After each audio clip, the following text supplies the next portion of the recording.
तिरुवल्लुर और कांचीपुरम जिलों में 8 नवंबर 2015 से भारी बारिश हुई है। साथ ही तमिलनाडु राज्य के अन्य जिलों और आंध्र प्रदेश के विभिन्न भागों में भी बारिश के कारण क्षति हुई है। एक शॉर्ट पीरियड ऑफ नॉर्मलसी के पश्चात बारिश के साथ हो रही है और दिनांक 1/12/2015 के 8:30 बजे से दिनांक 2/12/2015 के 8:30 बजे तक तो में कुल 330 मिलीमीटर वर्षा हुई है। इन 24 घंटों में बारिश चेन्नई में पूरे दिसंबर माह में होने वाली वर्षा से 252 मिलीमीटर अधिक वर्षा हुई है। इस बरसात में पिछले 100 साल का रिकॉर्ड तोड़ दिया है। आपात की स्थिति पैदा हो गई है।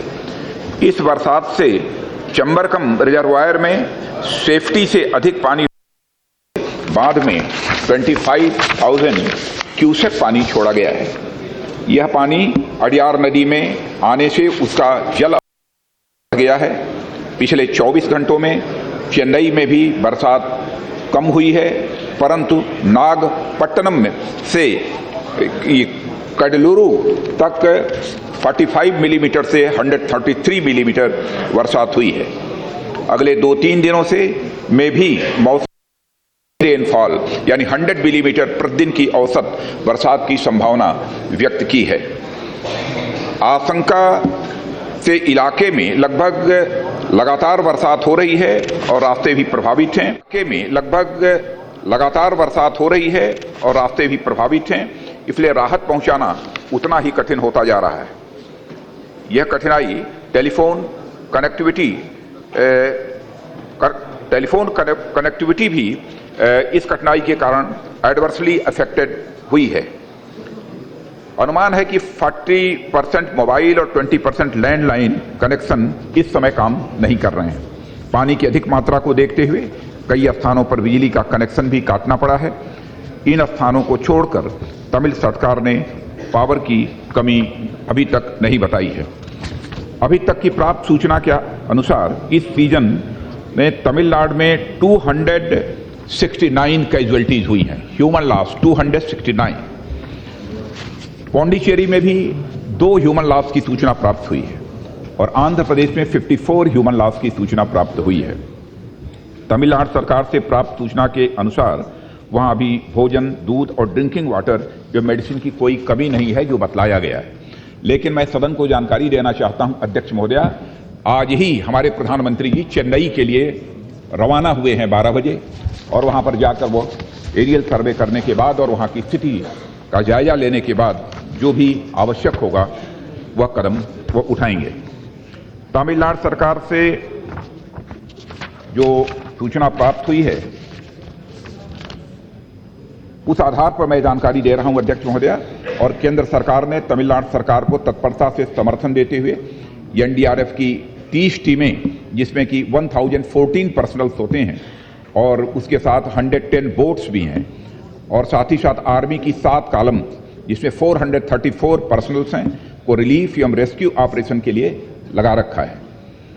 2 अतिरिक्त कॉलम्स जिसमें कि 124 पर्सनल्स होंगे आज कल हैदराबाद से एयरलिफ्ट किए गए हैं। इसके अलावा आज दिल्ली से 4 कॉलम्स शाम तक एयरलिफ्ट कराने का प्रयास किया जा रहा है।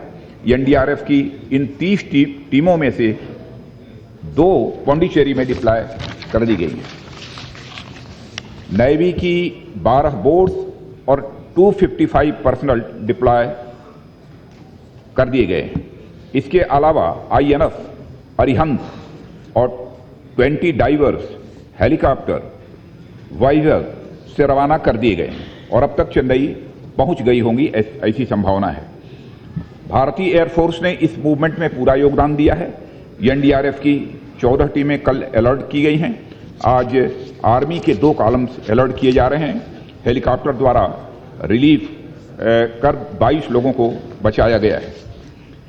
कल तक 37 ट्रेन निरस्त की गई थी। आज प्रातः बेसिक ब्रिगेड यार्ड में 1 से 1.5 फीट तक पानी भर गया है, जिससे चेन्नई स्टेशन पर ट्रेनों की आवाजाही पूरी तरह से बंद हो गई है। ट्रेनों को चेन्नई के नजदीक कहां तक लाया जा सकता है, यह योजना रेलवे आज बना लेगा, यह सूचना प्राप्त हुई। 24 अक्टूबर 2015 को तमिलनाडु राज्य सरकार से 8,481 करोड़ रुपए की वित्तीय सहायता के लिए मेमोरेंडम प्राप्त हुआ है। तत्काल राहत के रूप में माननीय प्रधानमंत्री महोदय ने 940.92 करोड़ रुपए की सहायता कर दी है। इस धनराशि को रिलीज कर दिया गया है। भारत सरकार की इंटर मिनिस्ट्रियल सेंट्रल टीम ने 25 से 29 नवंबर 2015 तक राज्य का भ्रमण करके क्या नुकसान हुआ है उसका असेसमेंट कर लिया है। एक सप्ताह के भीतर यह टीम अपनी रिपोर्ट दे देगी, जिस पर नेशनल एग्जीक्यूटिव कमेटी विचार करके हाई लेवल कमेटी के समक्ष जल्द से जल्द इस संबंध में निर्णय किया जाएगा। प्रस्तुत किए जाने के पश्चात मैं यहां यह बतलाना चाहूंगा कि तमिलनाडु को केंद्रीय सहायता के अंतर्गत वर्ष 2015-16 के लिए 509.25 करोड़ दिए गए हैं।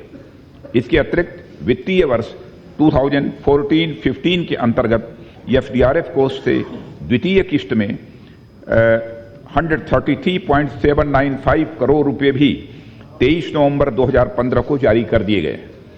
पिछले सप्ताह मैंने स्वयं तमिलनाडु की मुख्यमंत्री और मुख्य सचिव से बात की थी और हमारे प्रधानमंत्री जी ने भी तमिलनाडु के मुख्यमंत्री जी से बात की थी। उनके द्वारा अनुरोध की गई किसी भी आवश्यक सहायता के लिए केंद्र सरकार सदैव तैयार है।